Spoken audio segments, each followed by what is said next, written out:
Alegatos finales de la defensa técnica del señor Arzubial de Lorrieta. Doctor Zúñiga, tiene usted el uso de la palabra. Muchas gracias, señor magistrado. Vamos a proceder con ello. Señor magistrado, vamos a proceder con el inicio de los alegatos finales en el marco de la defensa del señor Domingo Arzubial de Lorrieta, en el marco de este proceso cuyo objeto de discusión es la pretensión civil respecto a el proceso penal iniciado en su oportunidad por el delito de negociación incompatible. Como bien lo hemos indicado previamente, señor magistrado, primero vamos a hacer referencia sobre algunos alcances, lo que podemos entender por una suerte de legitimidad para obrar por parte de la Procuraduría Pública. Un elemento, señor magistrado, que ha generado dudas y que entendemos hasta el día de hoy todavía genera espacios de duda, que justifican incluso las diversas preguntas que se vienen haciendo en las sesiones previas, es justamente los alcances de la naturaleza y a quién representa en este momento la Procuraduría Pública. Un objeto, y uno de los elementos objeto a determinar por vuestro despacho, es si en este caso el Estado, representado por la Procuraduría Pública, viene a ser el sujeto pasivo del delito y está aquí representando al sujeto pasivo del delito o está aquí representando a la víctima del delito. Porque ambas respuestas van a dar situaciones completamente disímiles.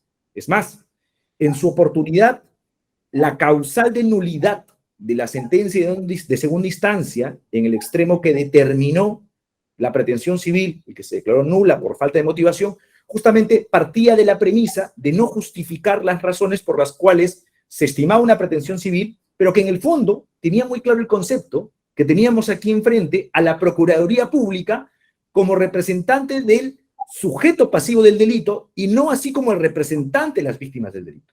Y esto va a ser determinante porque a partir de esto, señor magistrado, corresponderá o no entrar en un análisis de la existencia o no de algún tipo de daño patrimonial o no.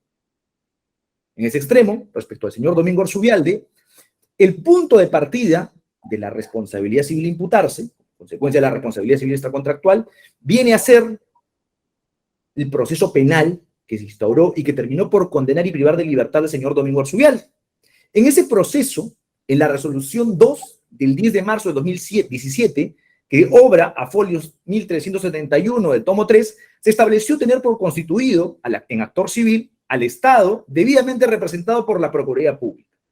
Y en este caso se estableció que representaba al Estado, pero hasta ahí tampoco teníamos muy claro si es que el Estado se estaba entendiendo o se iba a determinar como sujeto pasivo del delito o como la víctima del delito de negociación incompatible. Frente a dicha situación, señor magistrado, cuando ya se produce la condena de mi patrocinado del señor Arzubialde, ¿qué es lo que resuelve? Y que no es objeto de debate, porque finalmente es una resolución judicial que contiene la condena y que finalmente fue confirmada en segunda instancia, se establece no solamente condenar a mi patrocinado, sino en especial que resulta en agravio del Estado peruano. En todo caso, a partir de eso, señor magistrado, tenemos que la Procuraduría Pública ha estado presente en el marco de este desarrollo del proceso en representación del Estado, pero como sujeto pasivo del delito de negociación incompatible.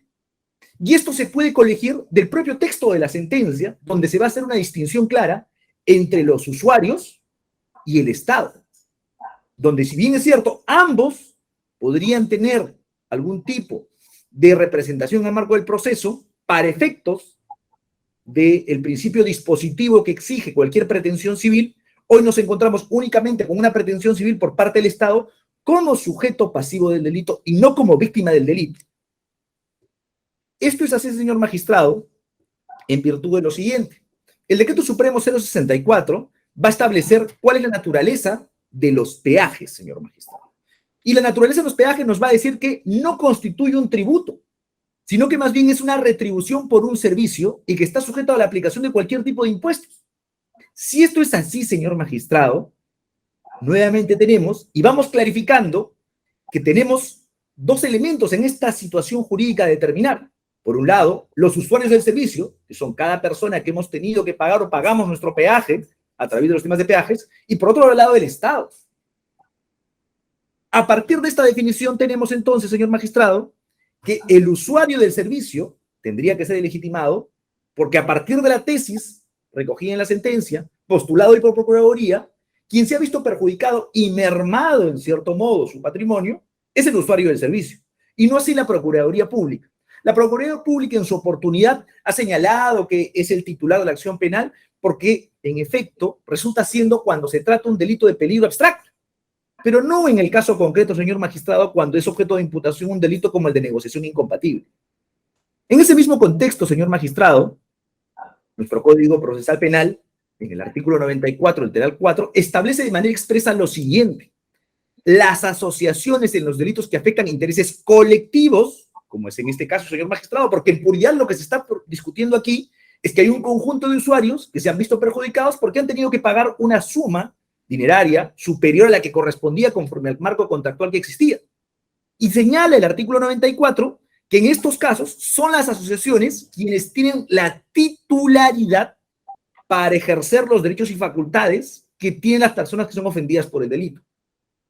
Y entonces, señor magistrado, si seguimos revisando, ¿quién representa entonces a estos ciudadanos? Vamos a encontrar que la ley 29.571, el Código de Defensa del Consumidor, establece expresamente que el legitimado para tutelar el derecho de esos usuarios es el Indecopi.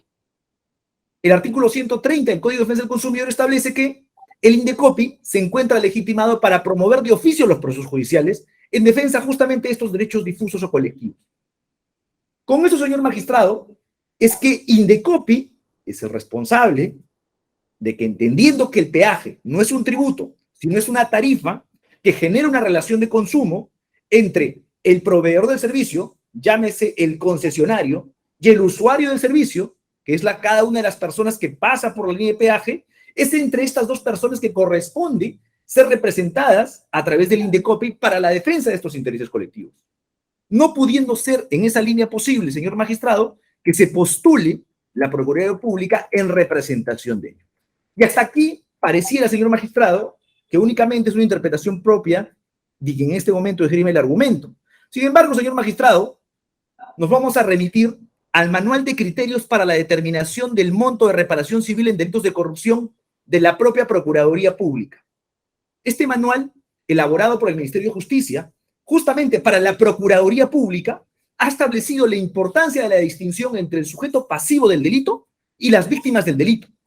Y ha establecido que, en efecto, vamos a encontrar el sujeto pasivo genérico, que siempre será el Estado, como en este caso, en el delito de negociación incompatible, el sujeto pasivo del delito es el Estado. Sin embargo, puede existir, y esto no lo tienen todos los delitos, lo tienen algunos, el sujeto pasivo específico, que en el caso concreto son los usuarios. Y obviamente, el sujeto pasivo del delito, que es el Estado, se encuentra representado por mis colegas de la Procuraduría Pública. Sin embargo, el sujeto pasivo específico, en el caso concreto, podrían, porque eso tendría que determinarse previo proceso debido, ser los usuarios. Y estos usuarios se va a recoger de ese modo, no solamente porque lo planteé yo, señor magistrado, sino que además así lo recoge el propio contrato de concesión. Si nosotros revisamos la cláusula 1.89 del contrato de concesión, que obra a folios 898 anverso del tomo 2, nos va a decir justamente que los usuarios son aquellas personas que transitan por las vías y van a ser quienes se benefician del contrato de concesión. Por lo cual, quien va a representar a estos usuarios es el Indecopi. Y reitero, señor magistrado, esto no es un criterio antojadizo, sino es un criterio que se ha instaurado dentro de la propia Procuraduría Pública a través del Manual de Criterios para la Determinación del Monto de Reparación Civil en Delitos de Corrupción, como en el caso concreto. Entonces, para nosotros resulta determinante, señor magistrado, que vuestra judicatura pueda determinar si en efecto la Procuraduría Pública está aquí como sujeto pasivo del delito, como lo esgrime esta defensa, o si más bien está como víctima del delito, como lo postula la Procuraduría Pública, por lo menos al parecer. Porque el resultado en ambos supuestos va a ser distinto. Porque si estamos frente al sujeto pasivo, tendríamos que ver cómo es que el Estado ha visto mermado el recurso público. Mientras que si es que entendemos que es víctima del delito, el usuario tendría que cuantificar cuántos vehículos pasaron en un término de tiempo, cuánto es que cada vehículo pagó en adicional y vio mermado su patrimonio individual, cosa que, al amparo legal que hemos citado, le corresponde única y exclusivamente a Indecopi. En esa misma línea, señor magistrado, vamos a identificar que en el marco del expediente judicial usted va a encontrar, para delimitar también estas respuestas, la propia sentencia que nos vincula con este proceso. Y la propia sentencia que nos vincula en este proceso, en el fundamento 52.4 de la sentencia de primera instancia, confirmada en segunda instancia, que obra a folios 1410 del tomo 3, dice que se trata, el proyecto Línea Amarilla, se trata de una autosostenible autofinanciar, cuyo tipología no implica tratamiento o manejo de caudales públicos. Si esto es así, señor magistrado, no va a existir daño alguno de tipo patrimonial por parte del Estado. Mientras que respecto, y así también lo recoge expresamente la sentencia, dice que se generaron mayores ingresos de peaje, se generaron mayores ingresos en el cobro del peaje entre el 5 de octubre y el 31 de enero de 2015 en perjuicio del público usuario del servicio. Entonces, el Estado no ha visto mermado centavo alguno por la propia naturaleza del contrato de concesión. Respecto a los usuarios, corresponderá ver, en efecto, la cantidad de usuarios y demás, pero para dicho efecto, la Procuraduría Pública no tiene legitimidad para obrar, sino que más bien, como lo hemos reseñado, corresponde única y exclusivamente al INDECOPI el proceder al análisis de dicha naturaleza. Eso como elemento previo, señor magistrado. Ya luego, entrando a la pretensión ampliada realizada por la Procuraduría Pública, en efecto, se va a advertir, como también lo ha señalado mi colega del actor civil, que en la resolución número 38 del 26 de agosto del 2020, que es el auto de enjuiciamiento de la etapa reabierta, obrante a fojas 31 en el tomo 1, se estableció expresamente que el actor civil había solicitado en audiencias de la etapa intermedia reabierta, por la casación ya conocida 951-2018 nacional, ampliar su pretensión. Y esto fue desestimado por el órgano jurisdiccional sin perjuicio del modo y oportunidad que correspondería al proceso penal. En ese contexto, además establece el propio auto de enjuiciamiento, como se señaló incluso en la audiencia de instalación del presente juicio, que se había contemplado como la pretensión civil el monto de los 17.317.167 soles. En esa misma línea, señor magistrado, y advirtiendo que el artículo 387.2 del Código Procesal Penal contempla única y exclusivamente la posibilidad de incrementar la pretensión civil cuando surjan nuevas razones en juicio, hemos podido advertir más bien que durante el desarrollo de todo el juicio no ha existido ninguna razón, sino lo que pretende de manera subrepticia la Procuraduría Pública es buscar revocar en etapa de juicio lo que en instancias previas ya se ha determinado. Esto es, que no se incremente la pretensión civil que en su momento estaba postulando la Procuraduría. En razón a ello, señor magistrado, estimamos de principio que no debiera admitirse la posibilidad de la ampliación de la pretensión civil. Señor magistrado, con ello nosotros hemos agotado esta fase inicial y ya nos quedaría pendiente que podamos incorporar el resto de los elementos de la responsabilidad civil conforme a lo indicado al inicio de la presente sesión, sin perjuicio que si hubiera alguna duda sobre la fase inicial podríamos absolverla de estimarlo conveniente. Ahora entiendo va a ingresar ya al fondo del asunto, doctor Zúñiga. Tiene usted el uso de la palabra, puede completar su alegato de finales. Correcto, señor magistrado. Muchísimas gracias. Señor magistrado, para efectos de estos alegatos vamos a compartir la pantalla para poder, en efecto, continuar con los mismos. Señor magistrado, en efecto, la sesión pasada habíamos iniciado los alegatos finales y habíamos hecho algunos alcances sobre la legitimidad para obrar de la Procuraduría Pública y habíamos visto cómo esto tenía un impacto directo en la pretensión, en especial patrimonial, por parte de la Procuraduría Pública. No voy a entrar en mayor detalle porque eso ya lo hemos señalado en la sesión anterior. Sin embargo, es oportuno tomar en cuenta en ese extremo que vamos a volver a replicar sobre algunos de estos elementos ya con parte de los medios probatorios actuados en la etapa de juzgamiento y cómo es que estos finalmente tienen o no relación con los elementos de la responsabilidad civil. Señor magistrado, lo primero que vamos a esgrimir es lo referido a la ampliación de la pretensión civil postulada en el marco de los alegatos de cierre por parte de la Procuraduría. En ese efecto, señor magistrado, lo primero que es de evidenciar que, contrario censo a lo postulado por la Procuraduría Pública, no nos encontramos frente a nuevas razones para ampliar la pretensión civil. Si nosotros recordamos, la pretensión civil que postuló en su oportunidad la Procuraduría Pública era la que tenemos en pantalla, equivalente a 10.186.569. Un monto de 6.976.584 por beneficios adicionales por tarifa incorrecta y otro monto de exceso de compensación por tarifa incorrecta equivalente a 3 millones. Con esta pretensión, señor magistrado civil, fue juzgado en su oportunidad el señor Arzubialde, y posteriormente, con esta misma pretensión, se ha llevado a cabo la etapa intermedia y se instauró el presente juicio. Luego, señor magistrado, se estableció como parte de la pretensión civil en el marco del daño extrapatrimonial, planteó la Procuraduría Pública que equivalía a un ingreso marginal deducido del impuesto a la renta, y a partir de eso es que se hacía el cálculo de la pretensión extrapatrimonial, que a la luz del Ministerio de la Procuraduría Pública equivalía a los 7.130.598, conforme se puede evidenciar en el a folios 1307 del tomo 3, donde obra la pretensión civil que postuló en esa oportunidad. ¿Qué pasó con esta pretensión, señor magistrado? Esta misma pretensión se llevó y se sometió al control de acusación reabierto. En este control de acusación reabierto, del control de acusación dado en audiencia del 14 de agosto del 2020, conforme obra en el acta que usted tiene a la vista en el expediente judicial, a fojas 1447 del tomo 3, la Procuraduría Pública ya incorporó la posibilidad de ampliar una pretensión.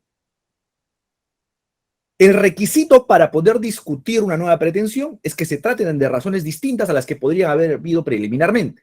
Sin embargo, señor magistrado, como usted va a poder advertir, en esta acta, la Procuraduría ya postula el monto de los 52 millones, ya postula montos adicionales como consecuencia de la reparación civil. ¿Y qué cosa resolvió la jueza de investigación preparatoria en el marco de este control de acusación, señor magistrado? En el marco de ello, la jueza de la investigación preparatoria a cargo del control de acusación estableció declarar improcedente la ampliación de la pretensión resarcitoria postulada por la Procuraduría. Esto en virtud de la oposición que en su oportunidad hizo Lanza. Esta decisión fue objeto de reposición en el marco de este control de acusación de la etapa reabierta y desestimada también en el marco del recurso de reposición, y como ya lo hemos señalado en sesiones anteriores, pero además también lo ha señalado mi colega del tercero civilmente responsable, esto incluso llegó a la Corte Suprema y fue desestimado. Esta desestimación no fue posible durante el tiempo previo al inicio de este juicio, señor magistrado. En ese contexto, señor magistrado, tocaría preguntarnos si de verdad son nuevas razones como lo plantea el 387.2. Es más, en esa misma línea, cuando se emite el auto de enjuiciamiento, expresamente la jueza de investigación preparatoria señala que el actor civil había solicitado en las audiencias de la etapa intermedia, reabierta en virtud de la casación 951-2018 nacional, ampliar su pretensión, pero fue desestimado. Y a pie de página en el auto de enjuiciamiento, conforme incluso fue postulado al inicio de la instalación de este juicio, se estableció que la pretensión planteada a la Procuraduría Pública era 17.317.167.000 soles. Y sobre esa pretensión se ha discutido el juicio. La posibilidad que postule el artículo 387.2, que además, por cierto, es una facultad reconocida al Ministerio Público y no así expresamente a la Procuraduría, porque el artículo 388 no le recoge o no le da esta facultad a la Procuraduría Pública. Sin embargo, se plantea únicamente en el supuesto que fueran nuevas razones. Sin embargo, como veremos, esta ampliación de pretensión, de nuevo, no tiene absolutamente nada, sino que más bien obedece a un planteamiento ya tentado en reiteradas ocasiones, en etapas previas, que han sido desestimados. Lo que pretenden en puridad hoy por hoy la Procuraduría Pública, al incorporar un aumento de reparación civil, no es otra cosa que buscar dejar sin efecto lo decidido en su oportunidad por la jueza de investigación preparatoria. Cosa que, a la luz de lo que postulamos nosotros, corresponde la aplicación del criterio de caducidad contemplado en el artículo 144. ¿Por qué, señor magistrado? Porque las razones por las cuales se desestima es por la oportunidad en la que se formula esta pretensión. Y el artículo 144.1 establece expresamente que el vencimiento de un plazo máximo implica la caducidad de lo que se pudo o se debió hacer. Si la Procuraduría, pudiendo ampliar su pretensión en el momento oportuno, no lo hizo, ya precluyó esa oportunidad. Y la oportunidad que le concede el artículo 387, o que se pretende incorporar bajo una interpretación extensiva de lo que establece el 388, es única y exclusivamente si es que del debate de juicio se han producido nuevas razones para pedir un aumento de esta reparación civil. Y digo, señor magistrado, que en el caso de la Procuraduría Pública, el artículo 388 no plantea esta posibilidad. Y no la plantea justamente porque esta posibilidad se le ha irrogado al Ministerio Público. ¿Por qué al Ministerio Público? Porque es natural que el Ministerio Público, en el marco del debate penal, no conozca la real afectación del objeto civil y lo descubra en el marco de la actuación probatoria. Situación distinta a la que ocurre con el procurador o con, en todo caso, el actor civil, cuando él postula desde un inicio la verdadera dimensión de la pretensión que éste entiende. En ese mismo contexto, señor magistrado, estimamos que no existen nuevas razones para la ampliación de una pretensión civil, por lo cual la pretensión en ese extremo de esta parte procesal es que se declare improcedente la ampliación de la pretensión civil, como ya se hizo en su oportunidad en la etapa intermedia, como así se ha hecho al declararse infundados los recursos de nulidad postulados por la Procuraduría, y se emita un pronunciamiento única y exclusivamente sobre la pretensión civil contenida en el auto de enjuiciamiento que propició el presente proceso. Agotado ello, señor magistrado, corresponde ya entrar a hacer un análisis sobre los elementos de la responsabilidad civil que ha podido evidenciarse o acreditarse en el desarrollo de este juicio. Para estos efectos, señor magistrado, hemos utilizado como marco de referencia el manual de criterios para la determinación del monto de reparación civil de la propia Procuraduría Pública. Este manual de criterios para la determinación del monto de la reparación civil es un documento que ha sido elaborado por el Ministerio de Justicia para los efectos de determinar la cuantificación de los montos de reparación civil en casos como en los que nos encontramos en este momento, así como en cualquier otro tipo de proceso vinculado con la administración pública. En esa línea, señor magistrado, este manual nos va a decir en su página 32, y la utilizo porque esa va a ser la estructura de los presentes alegatos de cierre. Plantea que la responsabilidad civil debe contener estos 5 elementos que tenemos en pantalla: la imputabilidad, la ilicitud, el factor de atribución, el nexo causal y el daño. Usted va a cotejar, señor magistrado, el orden de la locución de la Procuraduría y va a advertir que algunos de estos elementos han sido soslayados. Y han sido soslayados justamente para no evidenciar las serias contradicciones que se han materializado en el marco de la actuación probatoria. En esta línea, señor magistrado, vamos a iniciar con lo que corresponde a la imputabilidad. La imputabilidad, como se plantea aquí, tiene que ver básicamente con la posibilidad de que se le puede imputar responsabilidad civil, en este caso concreto, a mi patrocinado, el señor Domingo Arzubialde. Sobre ello, señor magistrado, la imputabilidad civil, al igual que la imputabilidad penal, se limita básicamente a la potencialidad de poder prever o tomar una conducta distinta. En ese caso, no vamos a tener mayor discusión sobre el marco de imputabilidad respecto a mi patrocinado, porque en efecto mi patrocinado es una persona mayor de edad, con competencias físicas, etcétera, psicológicas, mentales y demás. Sin embargo, sí nos va a servir para tomar en cuenta un marco de referencia. La sentencia del 20 de febrero del 2019 plantea como hecho no controvertido, y lo asume, por cierto, un dato que para nosotros va a ser relevante para la determinación de la reparación civil. Y es que mi patrocinado, el 20 de julio, entre el 20 de julio de 2012 y el 15 de julio de 2014, fue el gerente de la Gerencia de Promoción de la Inversión Privada. Este marco es importante. Si bien es cierto, hemos partido de la premisa que mi patrocinado goza de la imputabilidad, es importante ver este marco para ver hasta dónde alcanzan los efectos de las acciones que éste materializó en este periodo de tiempo. Por lo cual, ese no va a ser un hecho controvertido. Se establece esto a folios 1390 en verso, en el tomo 3, como hechos no controvertidos porque así está reconocido. Y esto nunca ha sido objeto de debate ni discusión, incluso en este mismo juicio. Agotado ese primer elemento, corresponde entrar al segundo elemento y que para criterio de esta defensa, señor magistrado, resulta el determinante. Y es que el que probablemente ha generado el amplio debate y genera las dudas que todavía existen respecto a la existencia o no del daño y que vamos a evidenciar resulta inexistente a partir de la actuación probatoria. Porque lo que no ha planteado la Procuraduría o no ha entrado a detallar ni mucho menos ha aprobado es cuál es la actitud ilícita o antijurídica, que no es lo mismo, señor magistrado, o que eso se entienda como la inexistencia de una actitud antijurídica o ilícita. Porque esta defensa puede estar muy en desacuerdo con la decisión que condenó a mi patrocinado Sin embargo, queda claro que esa decisión es vinculante. Por lo cual, estimamos que a partir de ese razonamiento, la actitud que se le ha imputado es ilícita o es antijurídica. Sin embargo, no se ha terminado de aterrizar cuál es esa actitud finalmente.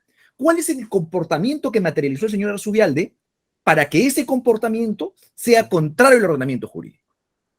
Para ello, señor magistrado, tenemos que revisar la sentencia que termina condenando a mi patrocinado. Y la conducta que se le atribuye a mi patrocinado es la interpretación de la cláusula 9.3 que establecía justamente el marco para poder entender el cierre financiero. Ese es el problema, señor magistrado. Porque mientras que la Procuraduría ha tratado de decirle que la imputación civil, la conducta antijurídica, es la aprobación de la tarifa, lo que dice la sentencia es que el señor Domingo Arzubialde está condenado por hacer una interpretación sobre el cierre financiero. Es por eso que el inicio de este juicio se ha debatido ampliamente los alcances del cierre financiero. Porque en efecto, hay documentos de gestión que imputan al señor Arzubialde, que le entendía, como a su vez lo trasladó en su oportunidad a la ANSAC, que existía la posibilidad de haber un segundo cierre financiero. Esta viene a ser la conducta antijurídica, que usted advertirá, tiene efectos completamente distintos a las de aprobar la tarifa. Y es más, un dato importante es que la propia sentencia que condenó al señor Arzubialde establece en su fundamento jurídico 42, ¿qué cosa? Que este fáctico de imputación es el más técnico y complejo, como usted además ha podido dar fe en el desarrollo probatorio de este juicio. En esa línea, señor magistrado, se termina imputando, y esto confirmado en la sentencia de segunda instancia, que es la actuación bajo la gestión del señor Arzubialde. Esto es importante porque esto me va a dar pie a que los efectos que se le pretendan incorporar como daños que son consecuencia de esto, necesariamente tienen que tener como punto de origen la gestión del señor Arzubialde. Como recordará, señor magistrado, en el marco de los alegatos de apertura, nosotros habíamos planteado la existencia de la ruptura del nexo causal, por lo cual vamos a encontrar que este se va a romper en algún momento a partir del agotamiento de la gestión del señor Domingo Arzubialde. En ese contexto, ¿cuál es el comportamiento que resulta contrario al ordenamiento jurídico y respecto al cual corresponde determinar la existencia de responsabilidad civil extracontractual? La interpretación de la cláusula vinculada al reajuste tarifario, pero no respecto al extremo de la aprobación, sino respecto a la existencia o no de uno o más cierres financieros. Porque a la luz de lo que planteó el señor Arzubialde, y esa probablemente sea la distinción entre la defensa que tuvo el señor Arzubialde en el proceso penal y la que tiene en este momento. Quien asumió la defensa en su oportunidad defendió a ultranza la existencia de más de un cierre financiero. Como usted ha advertido, en el marco de este proceso, el enfoque no parte en la línea de hasta dónde alcanza la responsabilidad civil a partir de un cierre financiero, sino que la Procuraduría ha venido planteando que esto es por la aprobación de una tarifa. Situación que resulta contraria al ordenamiento legal, nunca se ha dado y, como usted ha evidenciado en juicio, es materialmente imposible. Agotada cuál es la conducta antijurídica de la que vamos a partir, señor magistrado, corresponde ya analizar por qué la conducta jurídica no podría ser la aprobación de la tarifa. Y no podría ser la conducta antijurídica la aprobación de la tarifa por lo siguiente, señor magistrado. El contrato de concesión en su cláusula 1.4 establece que el marco regulatorio de ese contrato de concesión sería la Ordenanza Municipal 867-MML, que no es otra cosa que el Reglamento para la Promoción de la Inversión Privada de Lima Metropolitana, y establece todo el marco normativo en el cual se va a regir la ejecución de ese contrato de concesión. Pero además, señor magistrado, cuando aterrizamos en esta resolución, que el propio contrato de concesión establece que es el marco regulatorio, en su artículo 73, cuando habla de las retribuciones, esto es la tarifa, dice, las tarifas no están sujetas a fijación administrativa. Y esto resulta razonable, señor magistrado, si es que entramos al análisis de lo que en el debate pericial se pudo actuar. Porque si se espera que el contrato de concesión sea de entero riesgo de la empresa concesionaria, no se podría contemplar, de modo alguno, que el Estado limite la actuación de esta. Es por eso que no puede haber posibilidad de que haya fijación administrativa de las tarifas. Es por eso que el concesionario es quien finalmente tiene que establecer la tarifa. Pero esto aquí, como lo veníamos señalando en los alegatos de apertura, pareciera incluso una interpretación propia de esta defensa. Sin embargo, señor magistrado, cuando entramos nuevamente al contrato de concesión, el contrato de concesión en la cláusula 9.13 me establece y me replica lo que está contenido en esta ordenanza municipal y me dice, el concesionario se encuentra obligado a comunicar, señor magistrado, al concedente y al supervisor del peaje, el peaje resultante de la aplicación de la fórmula de reajuste tarifario. Comunicar, señor magistrado. Lo establece así el contrato de concesión como obra a folios 1215 en tomo 2. Y aquí esta misma cláusula le traslada la facultad de supervisión y control al supervisor del contrato. ¿Y quién es el supervisor del contrato? Inverme. Y dice, el supervisor cuenta con la facultad de realizar acciones de supervisión para verificar ¿qué cosa? La correcta aplicación del peaje reajustado. Entonces, señor magistrado, el que tiene que velar porque la tarifa, porque el peaje y la forma de reajuste sea la correcta, es el supervisor. No el concesionario representado por la GEPI. No la Gerencia de Promoción de la Inversión Privada representada por el señor Arzubial. Es más, establece en el párrafo siguiente que la omisión en la aplicación del peaje resultante, entiéndase, la interpretación inadecuada de la fórmula de reajuste, cobrar más allá del tarifa de reajuste, que esté fuera de los parámetros de la fórmula de reajuste, conforme a lo señalado en anterior, conlleva la aplicación de una penalidad. Así lo ha regulado el contrato de concesión. No lo ha regulado de ese modo el señor Arzubial, sino el contrato de concesión, señor magistrado. Ahora, hasta aquí pareciera, reitero, que es una interpretación propia. Sin embargo, señor magistrado, en la actuación probatoria, el señor Germán de Sanasi, en la audiencia del 11 de abril de 2001, cuando se le pregunta si se aprueba la fórmula de reajuste de la tarifa, ha dicho que no. Cuando al señor Germán Inocente se le ha hecho la misma pregunta en la audiencia del 21 de octubre de 2021, en el minuto 1.59, nos ha dicho que no. Cuando al señor Ángel Morales, en la audiencia del 11 de noviembre de 2021, en el minuto 1.7 se le ha preguntado, nos ha dicho que no. Cuando al señor Renzo Martínez, en la audiencia del 16 de noviembre de 2021, a minutos 11, se le ha preguntado, nos ha dicho que no. Cuando a la señora Sarita Vilches, quien además era gerente de promoción de inversión privada, si es que se aprobaba la fórmula de reajuste de tarifa, a horas 2.27:30 de la audiencia del 18 de noviembre de 2021, nos ha dicho que no. Entonces, señor magistrado, el contrato de concesión me dice que no se aprueba la fórmula de reajuste y no se aprueba la tarifa. La ordenanza municipal 867 me dice que no se aprueba la tarifa. Los testigos nos han dicho en juicio que no se aprueba la fórmula de reajuste. Entonces, señor magistrado, en puridad, la ley, el contrato y los testigos que han desfilado en este juicio han evidenciado que ni se aprueba la fórmula de reajuste, ni mucho menos requiere aprobación tarifaria. Pero esto no se agota allí, señor magistrado. Habría que ver además si hay alguna práctica que permite inferir que hay aprobación de la fórmula de reajuste. Y entonces, claro, en el caso del señor Arzubialde, nunca aprobó la fórmula de reajuste, ni en el 2013 ni en el 2014. Recordemos que la fórmula de reajuste es anual. Nos preguntaremos entonces, de repente, pues en algún momento, ¿se ha aprobado algún gerente de promoción de la inversión privada? Sin embargo, señor magistrado, usted va a verificar en el año 2015, 16, 17, 18, en el año 2015, se tiene la carta Lanzac-MML- número 042-2015, obrante a folios 1193 del tomo 3. ¿Y qué hace? Lanzac comunica la tarifa. En el reajuste del 2016, la misma carta Lanzac, pero ya 29 de 2016, comunica la tarifa, como se ve a folios 1194, 1195 del tomo 3. En el 2017, la misma carta Lanzac 025-2017, obrante a folios 1277, 1278 del tomo 3, comunica la tarifa.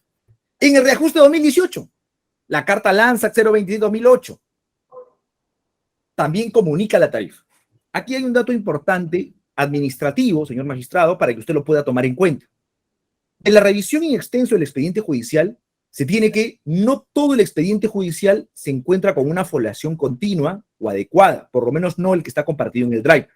Es por eso que usted va a advertir en las diapositivas que hoy exponemos y que además vamos a compartir con su despacho, que estas hacen referencia a PDF, por lo cual, cuando usted advierta que hace referencia a PDF es que no tiene numeración ese folio, y usted consignando el número de PDF en ese tomo va a poder hallar este documento. Entonces, señor magistrado, regresando al razonamiento que estamos planteando, el contrato de concesión dice que no se aprueba. La ordenanza municipal 867 dice que no se aprueba. Todos los órganos de prueba que se han pronunciado al respecto han dicho que no se aprueba.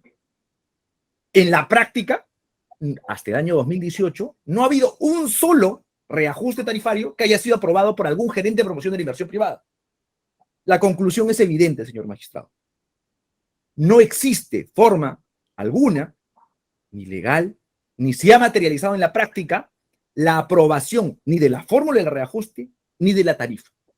Porque conforme lo prevé la cláusula del contrato de concesión a la que hemos hecho referencia, la fórmula del reajuste que estima, en este caso el concesionario, se comunica únicamente.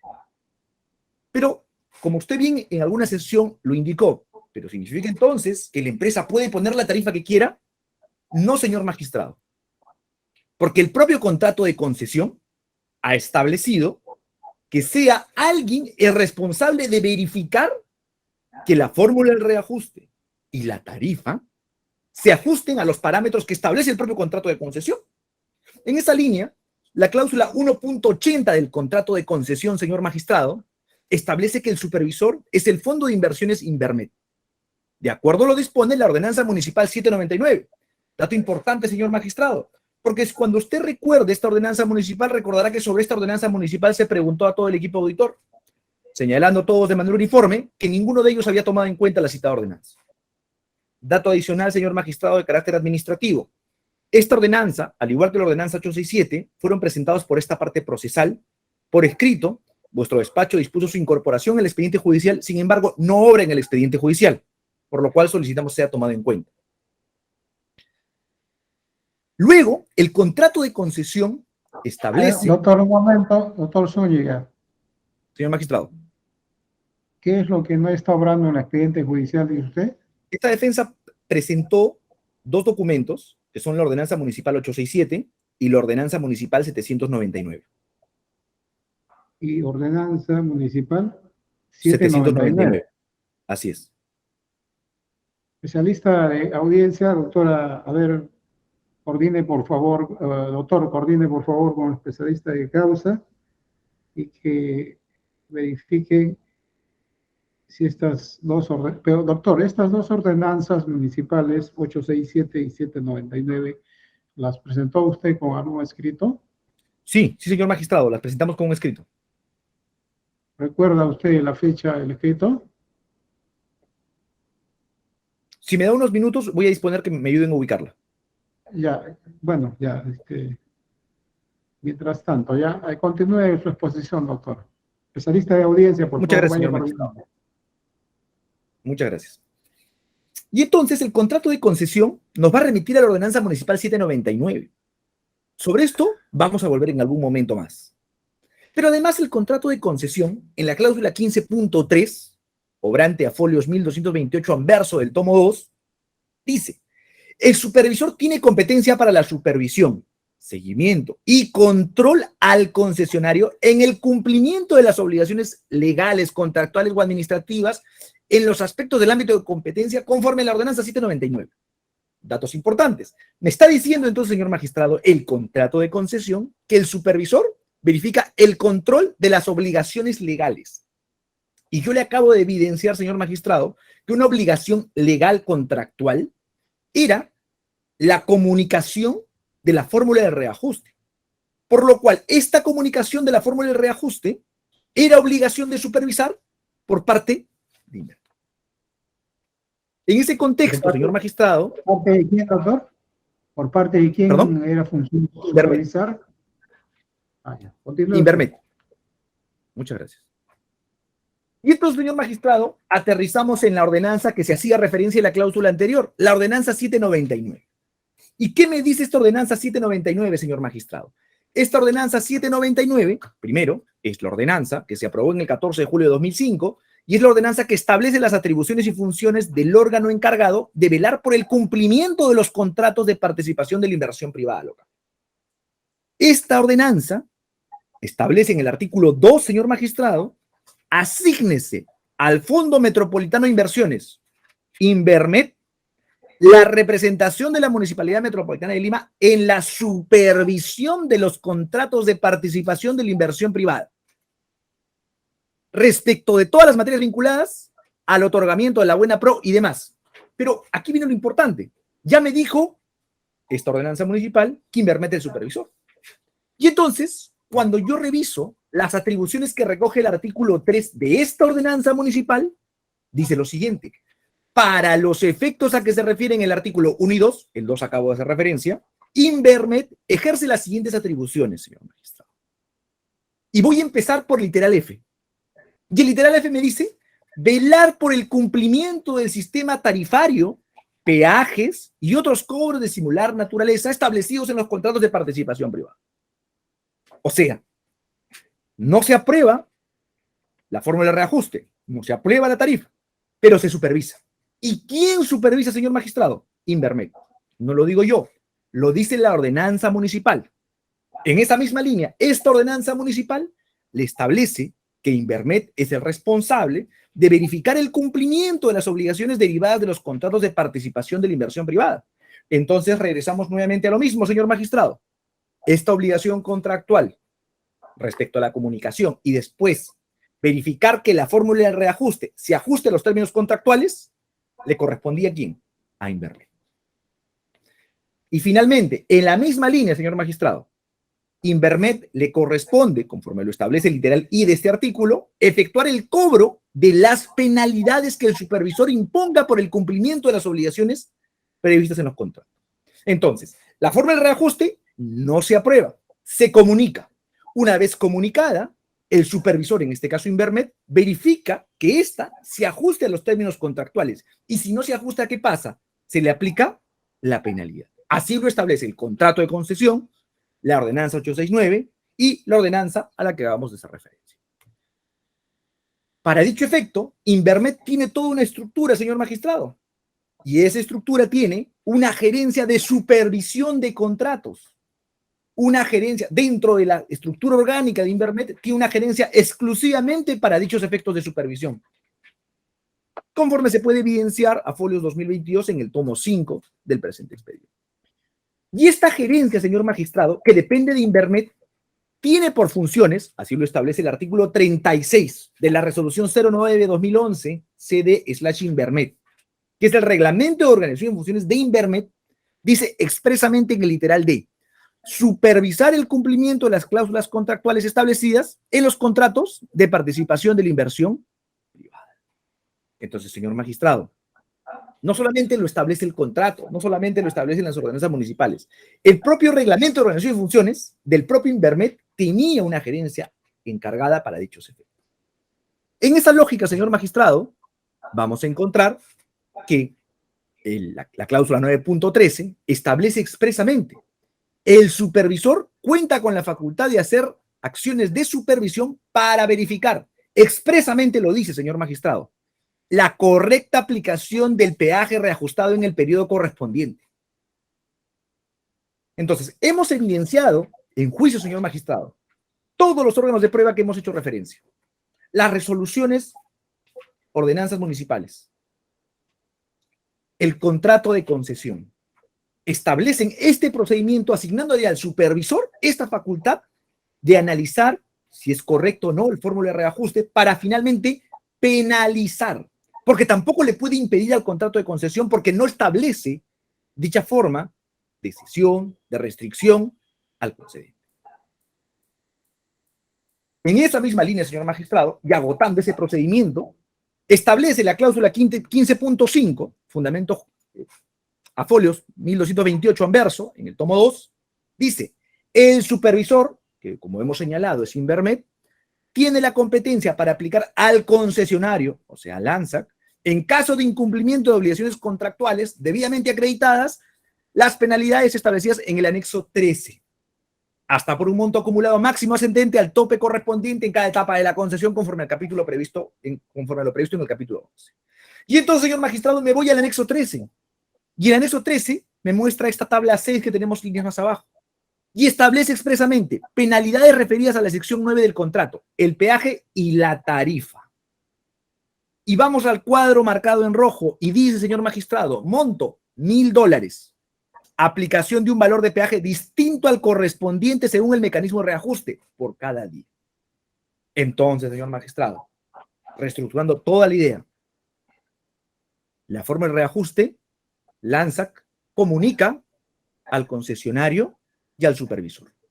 El supervisor verifica que esta fórmula de reajuste esté acorde con las cláusulas contractuales.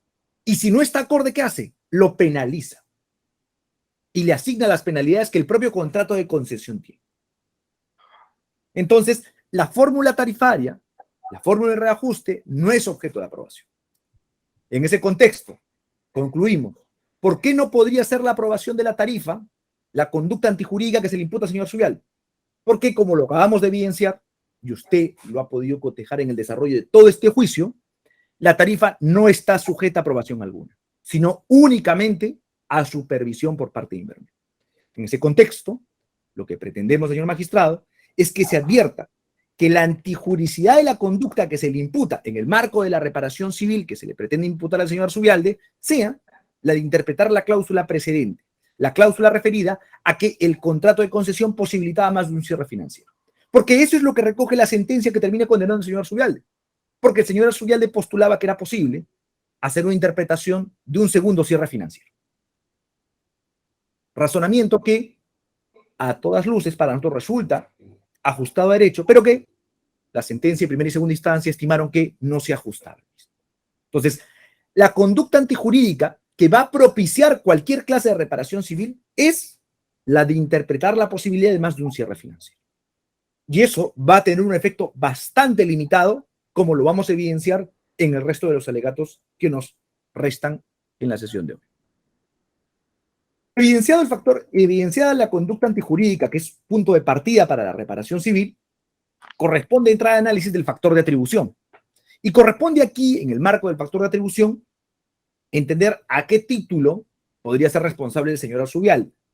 En efecto, la reparación civil tiene una naturaleza autónoma e independiente del delito, por lo cual, señor magistrado, debe advertirse que el hecho que se le haya imputado en el proceso penal al señor Zubialde la existencia de dolo no puede ser entendido que aquí también existe dolo, sino que tiene que evidenciarse y salir y evidenciarse este dolo como consecuencia de la actuación probatoria. Antes de continuar, señor magistrado, me acaban de facilitar el documento a que le hacía referencia sobre el que presentamos estas ordenanzas municipales. El documento, señor magistrado, es el que tiene número de ingreso 7224-2021.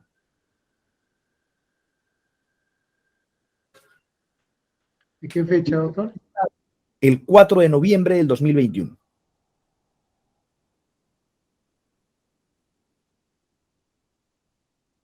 Las dos ordenanzas, dice usted. Sí, señor magistrado, en este documento se presentaron las dos ordenanzas. Estas ordenanzas, doctor, fueron admitidas como medio de No, prueba. señor magistrado, no sé, es más, señor magistrado, usted recordará que eso fue incluso objeto de debate y oposición por parte de la Procuraduría, pretendiendo que las normas jurídicas se incorporaron al expediente judicial con la única finalidad de que puedan ser leídas porque son normas jurídicas. O sea, en puridad usted también las puede buscar en el sistema peruano de información jurídica y puede revisarlas, conforme se debatió y su despacho estimó admitirlas y que se incorporen en el expediente judicial, no porque sean pruebas, sino porque iban a facilitar el entendimiento del problema complejo que teníamos. Entonces, en puridad no son pruebas, no son objeto de prueba, son únicamente la impresión de las normas jurídicas que usted, como reitero, podría igual hacer la búsqueda, sino que nosotros, para facilitar la búsqueda y poder en ese momento contrastar y ponerle a la vista a los testigos, se estimó incorporarlas. Bien, en todo caso, especialista de audiencia, doctor, coordine por favor con especialista de causa, ¿a qué fojas se encontrarían este escrito 7224-2021? que habría sido presentado, dice el doctor, el 4 de noviembre del 2021. Conforme al Sí, señor continúe, magistrado. doctor. Ya, gracias, doctor. Continúe Correcto. la defensa. Correcto. Advertido ello, vamos a continuar, vamos a evidenciar la existencia o no de este factor de atribución orientado básicamente. Un segundo, doctor, voy a compartir aquí los datos del señor especialista para que le puedan habilitar los documentos que me están requiriendo. Ya. Doctor, continúe, luego esos temas administrativos, ¿ya? Correcto, señor magistrado. En ese contexto, señor magistrado, vamos a ver, y planteábamos hace un momento, que tendremos que evidenciar que el hecho que el señor Arzubialde haya sido imputado a título de dolo no puede ser entendido, a su vez, que se trate la responsabilidad civil también a título de dolo, sino que eso más bien tiene que ser objeto de debate y así objeto de probanza en el marco de este proceso. En el marco de ello, vamos a evidenciar nosotros que este factor de atribución planteaba la Procuraduría Pública, ¿no es cierto?, en los alegatos de cierre, que el dolo está evidenciado. Y decía, el dolo está evidenciado, señor magistrado, a partir de 3 documentos, dice. El oficio 774-2013, la carta Lanza 154-2013 y el oficio 957-2013. Doctor Zúñiga, ya habíamos quedado anteriormente en que no procede pues presentar fotografías, ni mucho menos Ok, imágenes no hay problema, señor magistrado. Nosotros hemos presentado únicamente para poder tener el monto, pero en todo caso nosotros vamos a prescindir de ella. No hay problema, señor magistrado. Sí, por favor, a ver, les ponga, pero no presente imágenes. Hay que Correcto. tener en consideración también, de cierta forma, la dignidad de todas las personas. Pues, Sí, bueno, por lo señor menos, magistrado, entendemos que no hay sí, problema. son Entendemos que es la abogados. presentación que ha hecho la Procuraduría, señor magistrado, pero no hay problema. Nosotros vamos a prescindir de ello, no hay problema. Ya. La Procuraduría Continúe, ha planteado. doctor. Muchas gracias. La Procuraduría ha planteado la lógica de poder postular la existencia del dolo, haciendo referencia a estos documentos a los que hemos hecho inicialmente mención. Sin embargo, señor magistrado, vamos a advertir nosotros que el propio manual para la determinación de los criterios de responsabilidad civil en los delitos contra la administración pública, que tiene la propia Procuraduría, recogen como definición de culpa la que tenemos en pantalla. Y nos va a decir que la culpa va a ser entendida como una ruptura o contravención a un estándar de conducta, distinto al dolo. ¿Y por qué vamos a postular la existencia de culpa aquí, señor magistrado? Porque como usted mismo ha podido dar fe, en el marco de toda la actuación probatoria, la determinación de la posibilidad de uno o más cierres financieros es un ámbito respecto al cual no existe consenso. Es más, como lo hemos mencionado, señor magistrado, vamos a encontrar nosotros que las propias partes y la propia sentencia que terminó generando la condena del señor Arzubialde estableció expresamente lo complejo que venía siendo el determinar la existencia del cierre financiero. Entonces, en ese contexto, señor magistrado, es importante que podamos ver lo complejo del escenario para sobre ello finalmente estimar si es que se podría evidenciar la existencia o no de algún tipo de dolo por parte del señor Arzubialde. Es más, el tema ha sido tan complejo, señor magistrado, que el criterio de la jueza de primera instancia era la existencia de la figura de dolo eventual. Y esto es importante, porque a nivel doctrinario, señor magistrado, advertiremos que los límites entre el dolo eventual y la culpa son casi nimios. Tanto así que algunos incluso incorporan parte de la culpa consciente dentro del elemento del dolo eventual. Luego, la sala, es cierto, varía el título de imputación, pero el razonamiento que tiene la sala para variar el título de imputación es básicamente porque a la luz del criterio de esta sala, no había la posibilidad que el delito de negociación incompatible pueda ser imputado a título de eventual. A criterio de la sala, ya luego revertido por un acuerdo de esta Corte Superior, estableció que no valía o no era posible que el delito de negociación incompatible admita dolo eventual. En esa línea, señor magistrado, para poder evidenciar la existencia de la culpa, se hizo la pregunta a cada uno de los peritos que tienen una capacidad técnica superior a la que tiene el señor Arzubialde.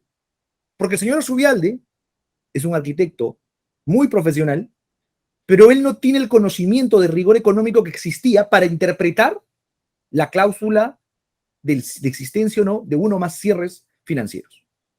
Y todos estos, señor magistrado, en el marco del debate pericial realizado en el 28 de abril de 2022, coincidieron en lo siguiente, que no era previsible, señor magistrado, conocer la variación del tipo de cambio.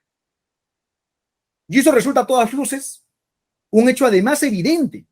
No solamente se ha aprobado en juicio, sino que además es un hecho evidente.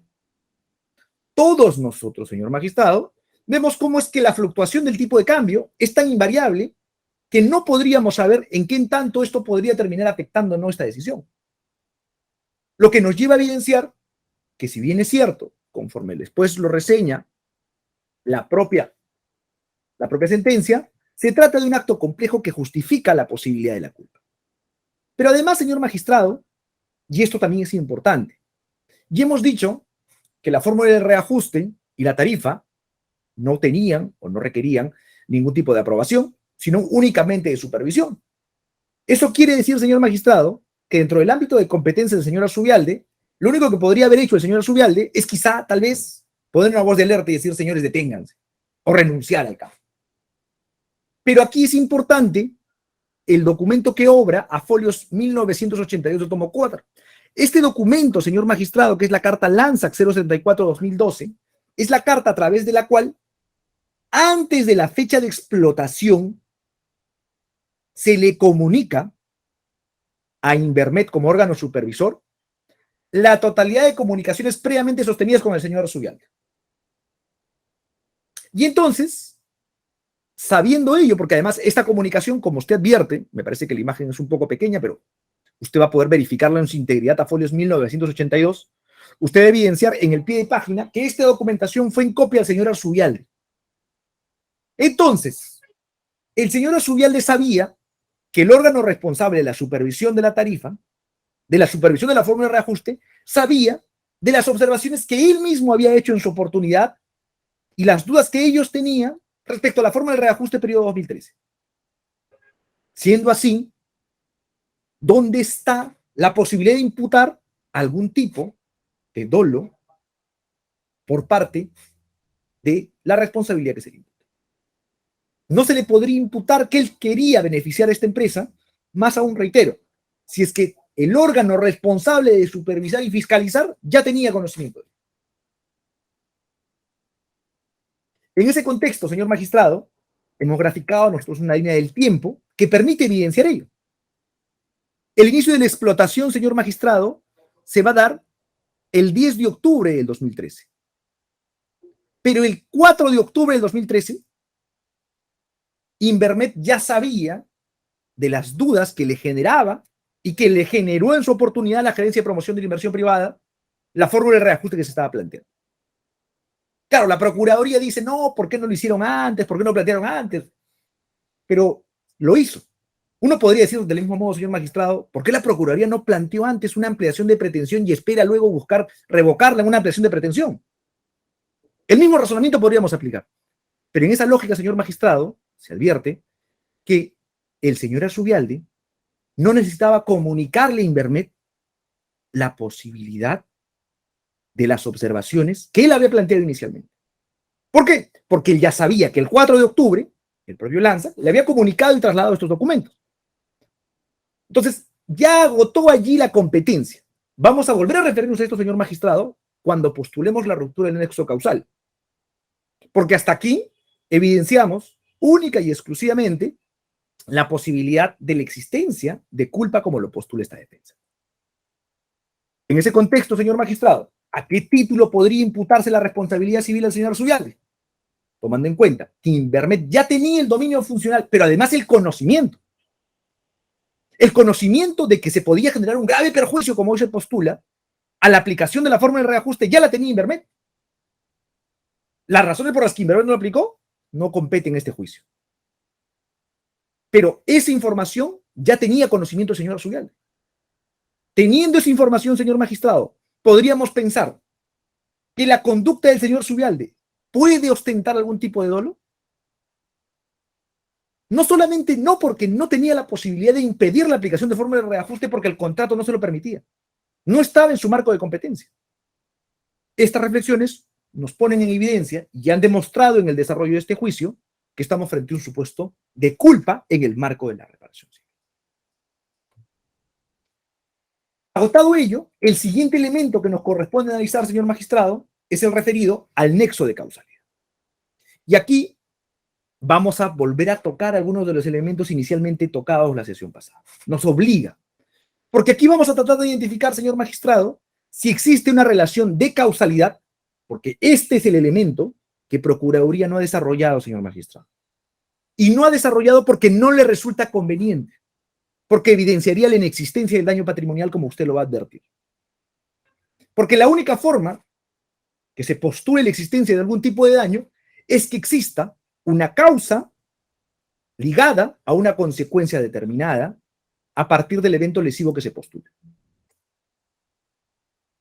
El artículo 1972 del Código Civil, señor magistrado, establece los supuestos de irresponsabilidad por caso fortuito o fuerza mayor. Nos hemos postulado desde nuestros alegatos de apertura, señor magistrado, la tesis de la fractura del nexo causal. ¿Por qué hay una fractura del nexo causal, señor magistrado? En 1972 del Código Civil me dice que el autor no está obligado a la reparación cuando el daño fue a consecuencia de tercero, un hecho determinante de tercero. El señor Domingo Arzubialde no puede ser responsable civil de responsabilidad civil extracontractual de los daños que se generen cuando esto sea responsabilidad de una tercera persona. Ya más o menos usted podría ir entendiendo, señor magistrado, que hemos demostrado documentalmente, legalmente y en la actuación probatoria que la responsabilidad de penalizar y cualquier efecto era de Invermed. Pero aquí vamos a redondear la idea. Aquí, señor magistrado, vamos a repasar nuevamente el procedimiento de reajuste. La cláusula 9.13 me establece como procedimiento de reajuste el siguiente. Concesionario comunica al concedente. ¿Quién es el concesionario? LANSAC. ¿Le comunica a quién? Al concedente y al supervisor. Le comunica al señor Arzubialde y al supervisor. ¿Para qué le va a comunicar a los dos? Para que el supervisor haga acciones de supervisión para verificar la correcta aplicación del peaje reajustado. No lo digo yo, señor magistrado, lo dice el contrato de concesión. El contrato de concesión establece que es el supervisor quien cuenta con la facultad de realizar acciones de supervisión para verificar la correcta aplicación. Entonces, en el momento en el que el supervisor toma conocimiento de la forma de reajuste, es este el responsable de realizar estas acciones de supervisión y, por ende, de establecer sanciones como consecuencia de ello. ¿Cuáles son las sanciones? Las penalidades contractuales. Las penalidades contractuales. El supervisor, cuando tiene conocimiento, como hoy lo postula la Procuraduría, que la forma de la reajuste no era la correcta, tenía que plantear la existencia de una penalidad. Aplicar la penalidad, y expresamente esta penalidad establece que se estaba aplicando un valor de reajuste distinto al que correspondía según la fórmula del contrato. Y entonces tenía que hacer este procedimiento Invermed. ¿Y qué le compelía al señor Domingo Arzubialde? Le compelía lo que establece la cláusula 15.10 del contrato de concesión. Es resolver el recurso impugnatorio que podría postular LANSAC. Porque el contrato de concesión en la cláusula 15.10, a folios 1229 del tomo 2, establece que el concesionario, una vez que era penalizado por la mala aplicación, por la inadecuada aplicación de la fórmula de reajuste, podía presentar un recurso de apelación ante el concedente, que en este caso estaba representado por el señor Arzubialde.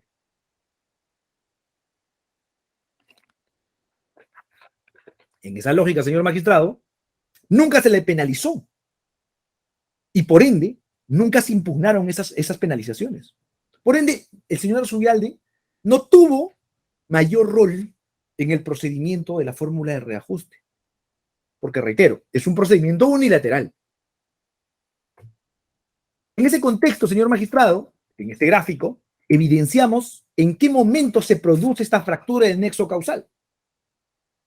El señor Arzubialde se agota la posibilidad de imputarle cualquier tipo de responsabilidad por la correcta o mala aplicación de la fórmula de reajuste cuando Invermed tiene conocimiento de la fórmula de reajuste.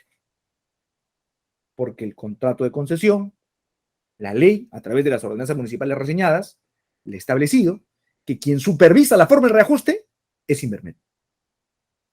¿Cuál es el pecado del señor Zubialde? Entender que puede haber otro cierre financiero.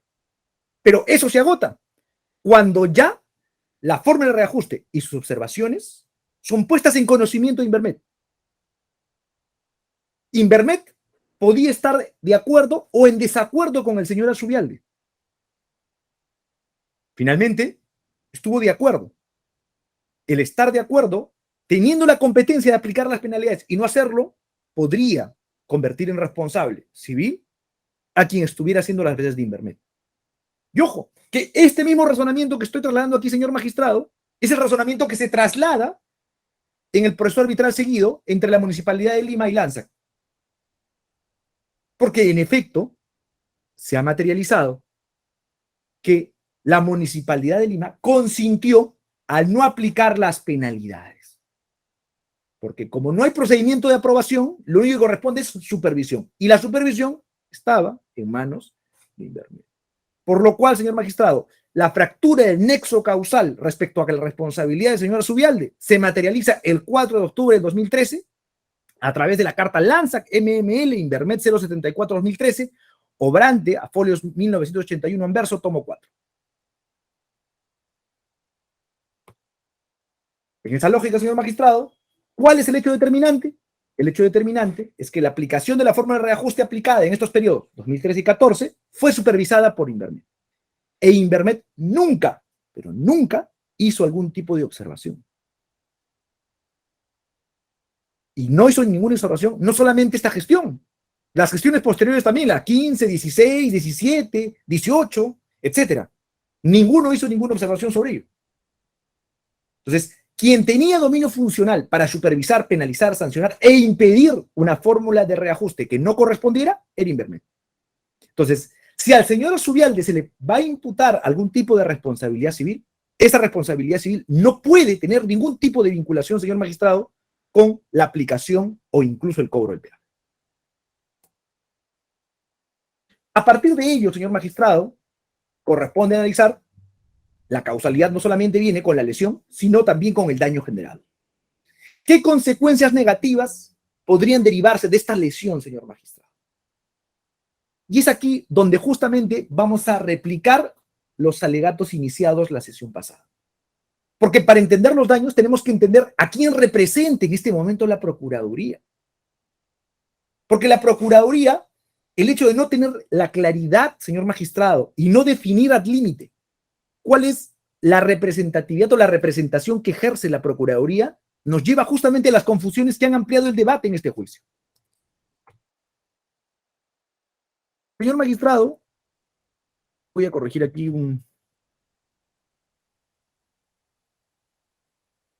A él, doctor, sin utilizar fotografías.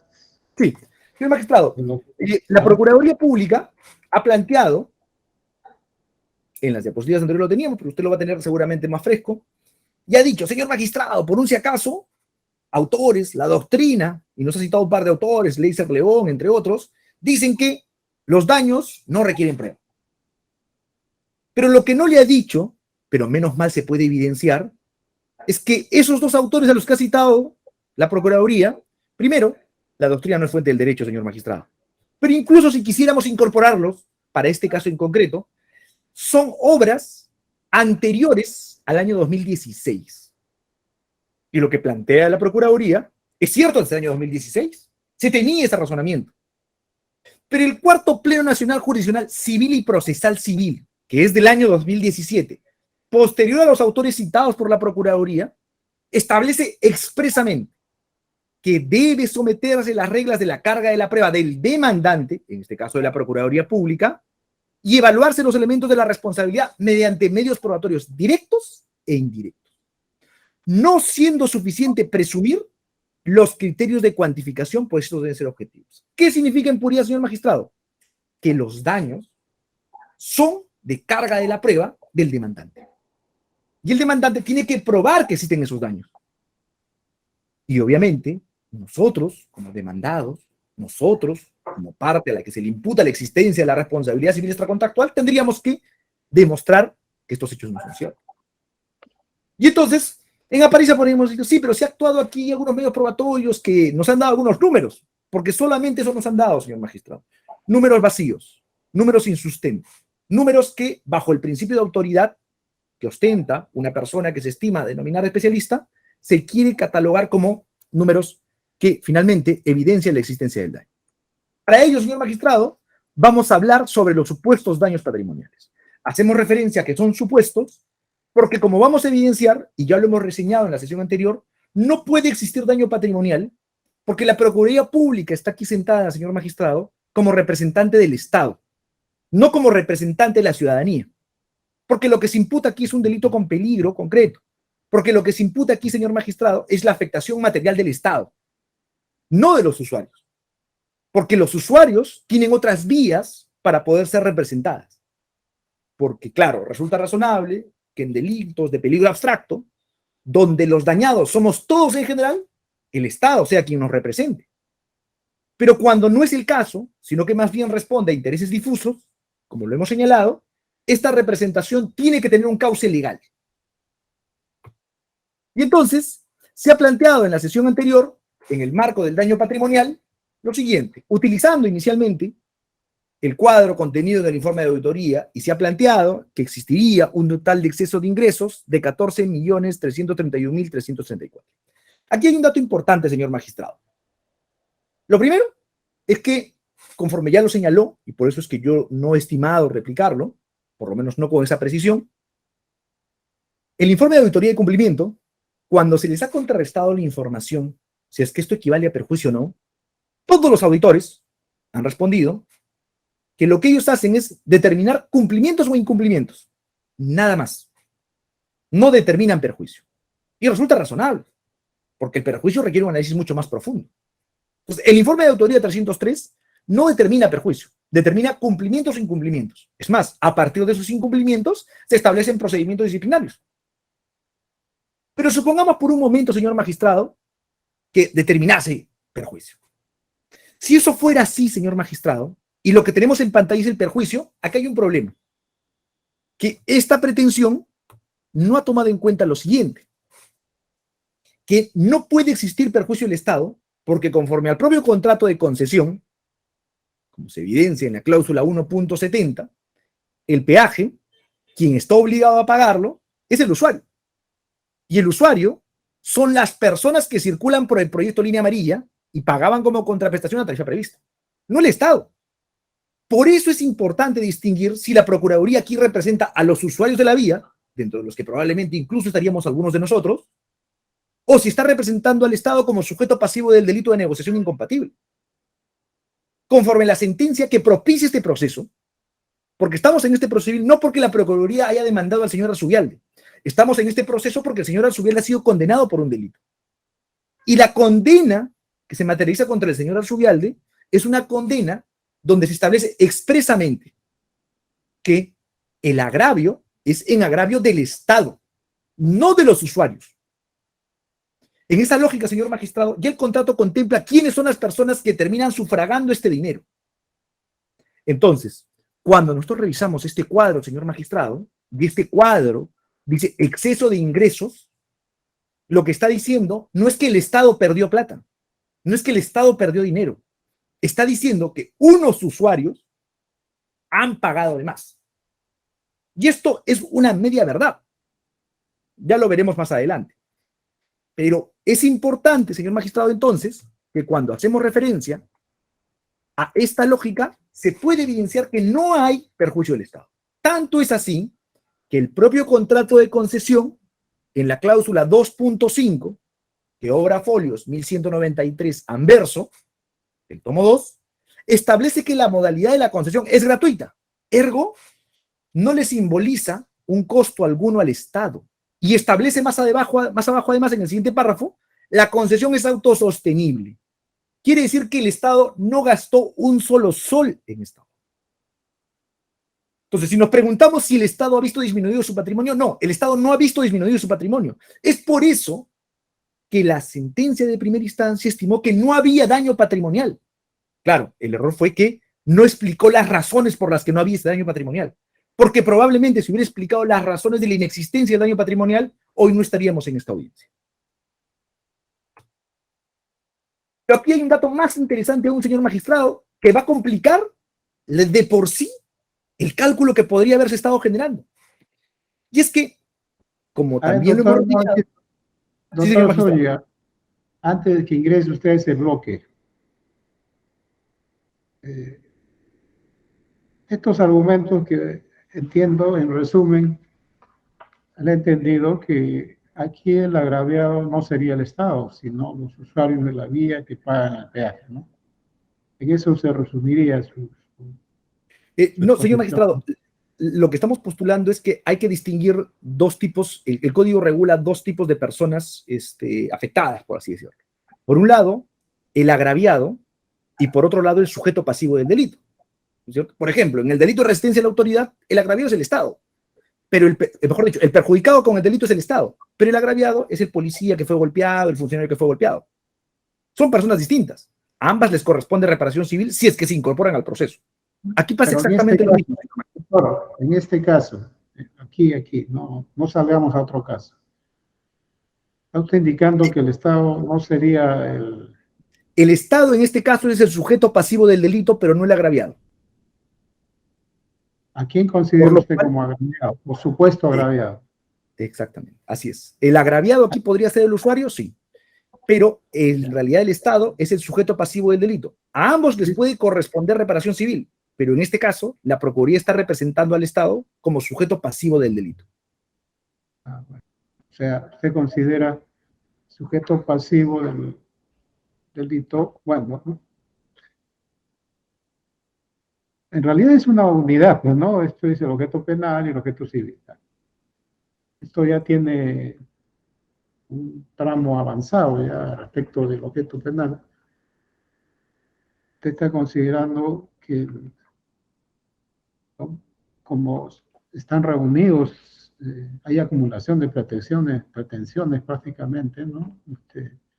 Penales y civiles, y en este caso se está considerando que el agraviado, el sujeto pasivo del delito sería el Estado y los agraviados, los usuarios, algo así. Claro, señor magistrado, el sujeto pasivo del delito es el Estado, ¿no? Se hace esta distinción, en la casación 646-2019 Guaura, se hace esta distinción justamente para la incorporación de las partes procesales. Entonces, un grupo va a ser... Está bien, doctor.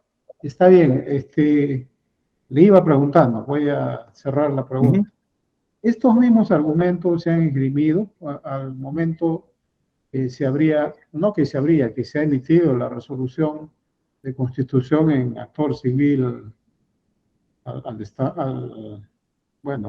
entiendo, al Estado y representado por la Procuraduría. ¿Se han esgrimido o no se han esgrimido? No, no se han esgrimido, señor magistrado. No se han esgrimido porque finalmente una cosa, este razonamiento no le resta la posibilidad de que el Estado se incorpore.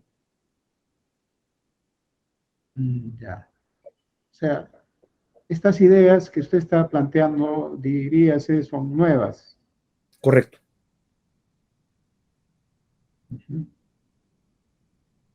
Bien, doctora. A ver, continúe usted. Muchas gracias.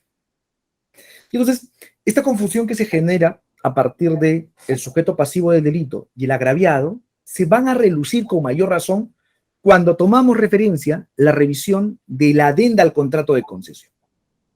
Porque este adenda al contrato de concesión va a establecer y va a incorporar que se establecía una retribución al concedente equivalente al 7%. Y entonces, señor magistrado, la pregunta que va a relucirse a continuación es: si yo soy sujeto pasivo del delito, finalmente, yo sujeto pasivo del delito, ¿puedo a su vez ser perjudicado cuando me he beneficiado? No puedo. Por eso es que hay otra parte procesal que es el agraviado. ¿Por qué? Y ahora lo grafico con la actuación probatoria, señor magistrado. A partir de esto, señor magistrado, en la actuación probatoria hemos revisado el informe 01-2014 de la Municipalidad Metropolitana de Lima. Y en este informe, señor magistrado, se da cuenta que, como se cita aquí, que hasta el 31 de diciembre del 2013, desde el 10 de octubre del 2013 que inicia la explotación, al 31 del 2013, 31 de diciembre del 2013, la municipalidad, o sea, el Estado, había recibido la suma de 3.526.561. Si yo traslado esto, señor magistrado, y es importante, son 3 millones, traslado versus lo que se postula, y voy a regresar al cuadro anterior, señor magistrado, versus este cuadro, señor magistrado, se postula aquí que en el mismo periodo habría habido un supuesto perjuicio de 1.718.259. Yo, Estado, por un lado puedo perder y por otro lado ganar, no puedo, sino que son dos partes procesales distintas, porque probablemente los usuarios podrían haber perdido la suma que se dice aquí, pero el Estado se benefició con una suma superior a este monto. Si nosotros entendiéramos que el sujeto pasivo y agraviado del delito son exactamente lo mismo, correspondería más bien, señor magistrado, hacer una compensación. Es decir, ok, como ha habido un enriquecimiento de 1.716.000, pero a su vez yo, Estado, me he beneficiado con 3 millones, estoy incluso en negativo, porque he recibido más de lo que supuestamente estimo como perjuicio. Pero si es que hacemos la distinción entre el sujeto pasivo y agraviado, resulta razonable que el sujeto pasivo, en este caso el Estado, no se ha visto empobrecido. Todo lo contrario, se ha enriquecido con esos 3 millones. Y probablemente los usuarios se pueden haber empobrecido de esos 3 millones. Y claro, pero esa discusión, señor magistrado, no es la discusión que motiva este proceso. Esa discusión corresponde a que los usuarios se representen a través de Indecopi, se incorporen como parte procesal o finalmente vayan por la vía civil y en la vía civil demanden esta pretensión. Porque, reitero, se da cuenta en este periodo, este documento se ha actuado en juicio y se ha evidenciado que al 31 de diciembre de 2013, lo que equivale al 7% que recibió la municipalidad son 3.526.000. Y en ese periodo, más bien, según el informe de auditoría, que no es un informe de perjuicio, establece más bien que se había cobrado en exceso 1.715.000. Ese es el problema, señor magistrado, de generar la confusión entre estos dos supuestos. Porque vamos a evidenciar que el Estado nunca ha disminuido su patrimonio. Es más, se ha enriquecido con la fórmula de reajuste aplicada en el presente caso. En ese mismo sentido, señor magistrado, reculamos al Decreto Supremo 064/2000 y este Decreto Supremo dice que el monto del peaje corresponde a los concesionarios, pero a partir de un servicio que se presta al usuario. Se triangula una relación en la que no participe el Estado. Y entonces, aquí es el usuario el que paga por la tarifa, y lo establece así la ley, pero además, señor magistrado, nos lleva justamente a esta distinción que contempla el 94 del Código Procesal Penal, donde el 94, justamente para supuestos como estos, plantea que los delitos que afectan intereses colectivos o difusos, como en este caso, corresponde más bien que éstas sean a través de una persona determinada, una persona jurídica determinada. ¿Quién es la persona jurídica determinada? El Código de Defensa del Consumidor establece que en los procesos judiciales para intereses difusos le corresponde al INDECO. Entonces, señor magistrado, en este proceso debió incorporarse en su momento el Estado, Indecopi, el señor Zubialde y Lanza. Solo así podríamos saber cuál es la compensación que le correspondería al Estado como sujeto pasivo del delito y cuál sería la compensación o la indemnización como consecuencia de la reparación civil respecto al sujeto pasivo. Y doctor Zúñiga, ¿cuánto Sí. le falta para culminar su alegato? Sí, señor. En esta sesión debemos concluir sus alegatos finales.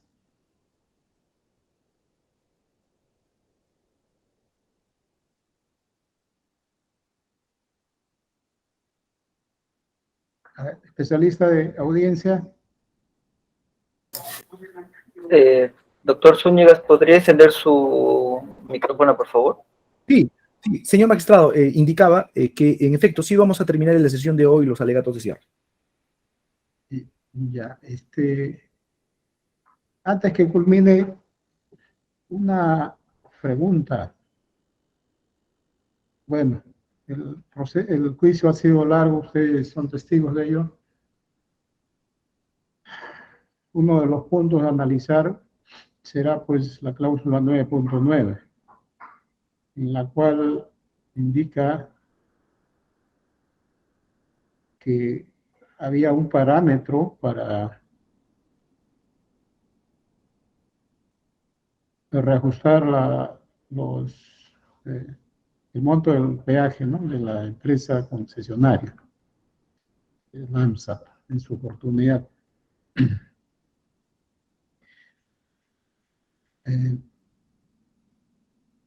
Establecía ese 50% de IPC, índice de precio al consumidor, que debía, aparentemente digo, ¿no?, porque todavía esto está en materia de análisis, debía fijarse entre ese monto y el monto del 50%, referenciarlo al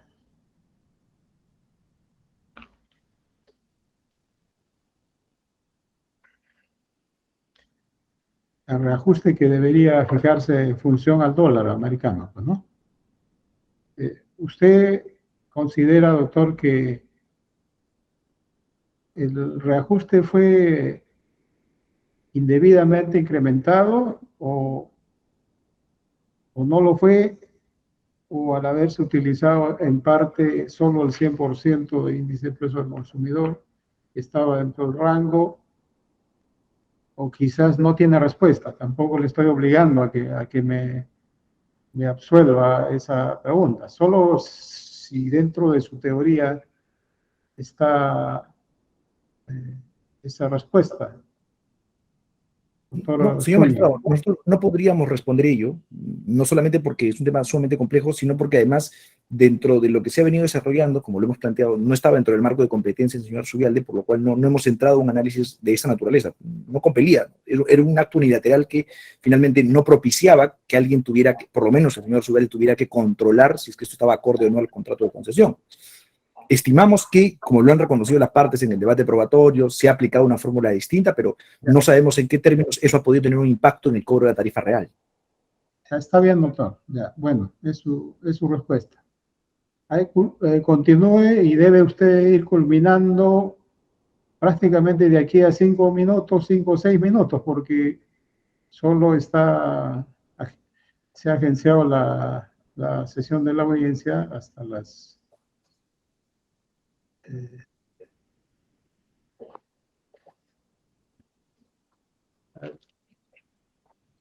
creo que al señor Zubialde, ¿hasta qué hora le permite? Un momentito antes, doctor Zúñiga.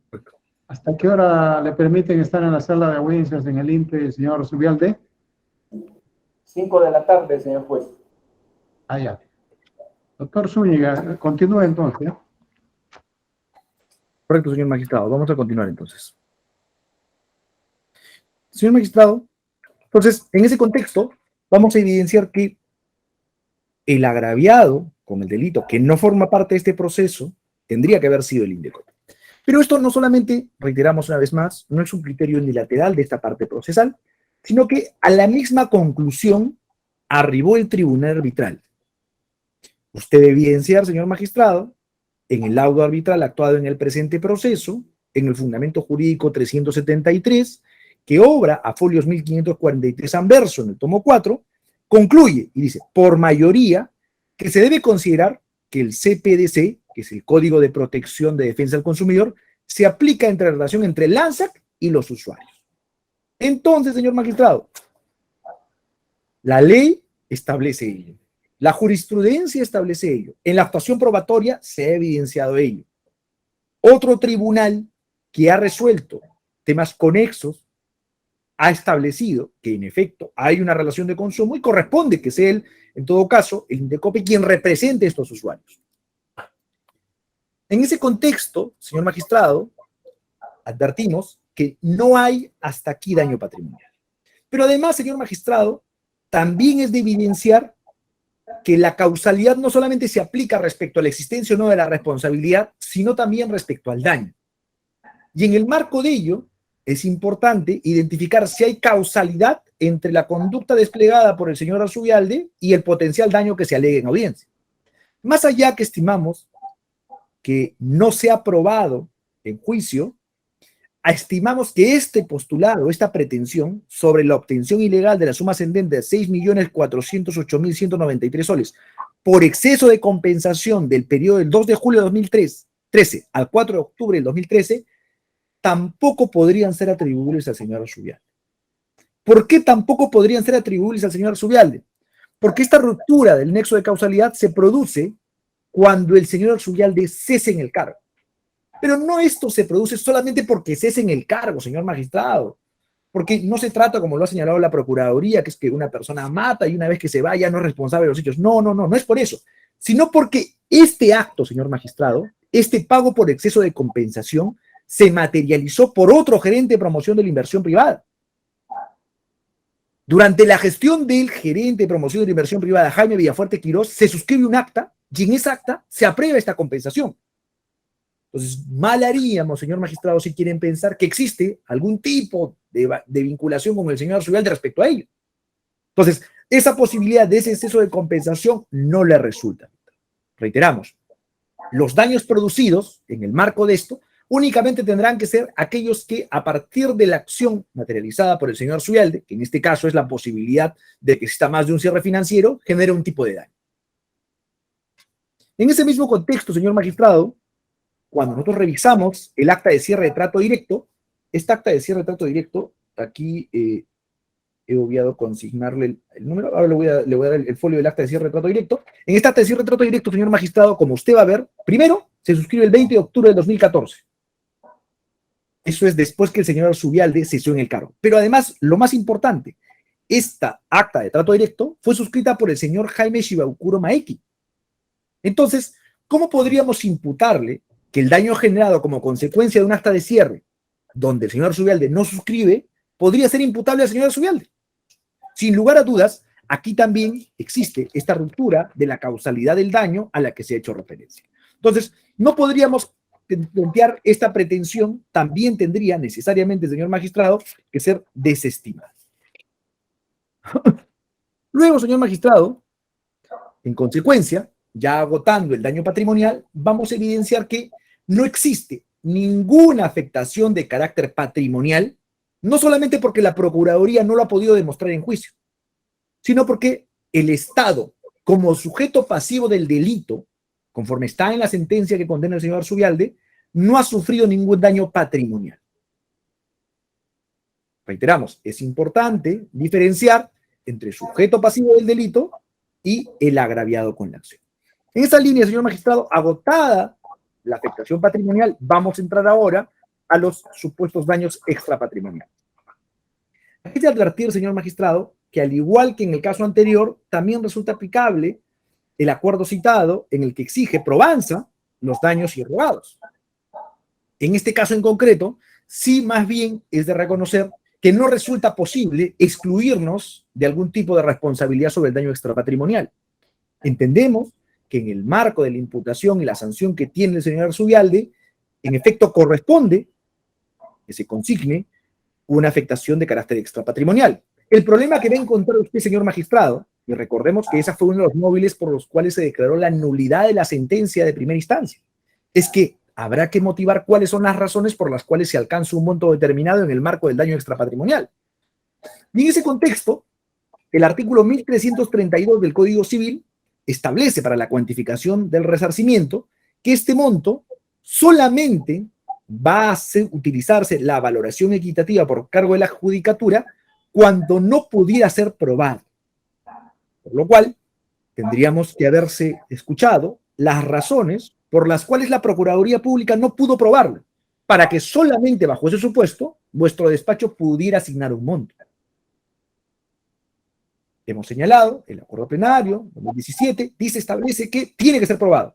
El 1332 dice que tiene que ser probado. Y solo cuando no pudiera ser posible, esto tendría que ser. Pero finalmente, la Procuraduría no ha actuado, no nos ha dicho por qué no ha podido probarlo. Porque si no, señor magistrado, generaría una inversión de la carga de la prueba que no va a ser tolerada tampoco en este extremo. porque tendríamos que nosotros entrar y desplegar una acción de la prueba, iniciar una acción probatoria para defendernos de algo que no tiene prueba, con lo cual necesariamente estaríamos condenados a la suma que arbitrariamente se pudiera materializar. En ese contexto, sí estimamos, señor magistrado, que para efectos del daño extrapatrimonial tendrá que determinarse ya los criterios establecidos en la casación 189-2019 Lima Norte. Sobre ella, señor magistrado, estimar, bajo los argumentos precedentes, que el presente caso y la conducta imputada puntualmente al señor Azubialde no tenía la gravedad que finalmente pretende graficar la Procuraduría Pública, porque se estima que él no tenía la competencia de paralizar el contrato de concesión, no tenía la competencia de paralizar esta fórmula de reajuste.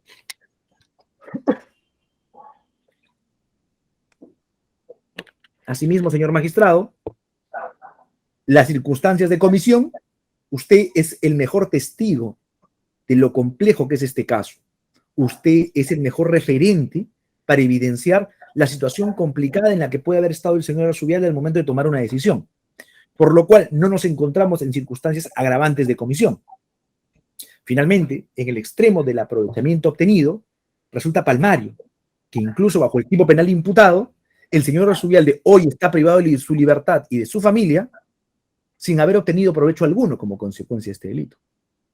Si hablamos sobre el nivel de difusión, esto es importante, señor magistrado, porque aquí nos ha dicho el señor procurador que es un alto nivel de difusión. Pero, ¿y cómo es que sabemos ese alto nivel de difusión, señor magistrado?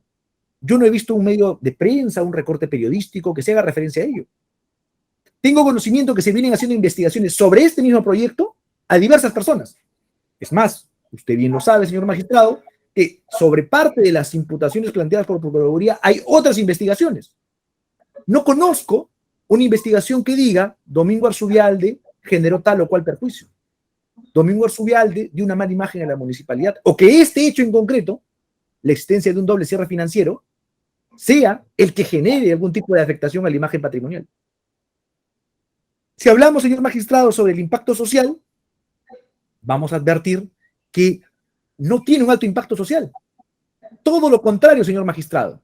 Si nosotros al día de hoy hubiéramos mantenido la aplicación de un segundo cierre financiero y con ello una aplicación de la fórmula de reajuste, probablemente la tarifa del peaje sería mucho menor a la que se contemplaba. ¿Por qué? Porque la variable que es más errática, como lo han señalado los peritos, es el tipo de cambio. Entonces, esta propicia que en la medida que el tipo de cambio se incremente, la tarifa de cambio se incremente. Distinta al índice de precio del consumidor. Respecto al rol de la entidad, señor magistrado, no se trata de una entidad especializada, se trata de un órgano de carácter local, como es una municipalidad provincial, y finalmente el cargo de mi patrocinado no es el de un alcalde, no es el de un funcionario de alto nivel, es un funcionario de rango medio. Entonces, en ese contexto, señor magistrado, estimamos que cuando tenga que usted determinar cuáles son las consecuencias extrapatrimoniales que derivan de la lesión, estimamos primero que la Procuraduría Pública no solamente no ha aportado medios de prueba, sino que del propio acervo probatorio actuado en juicio tampoco se ha podido probar ello. Por lo cual, apelando a los criterios de equidad, a la situación jurídica en la que se encuentra mi patrocinado, a la complejidad de este asunto, estimamos que resultaría razonable una suma no mayor a 20.000 soles como consecuencia de la reparación civil para el señor Domingo Azubialde, quien además ya ha sido privado de su libertad, a pesar de lo complejo de esta situación, que evidencia no solamente que no obtuvo ningún beneficio, sino que nos deja a todas luces la grave sospecha que es un inocente privado de su libertad.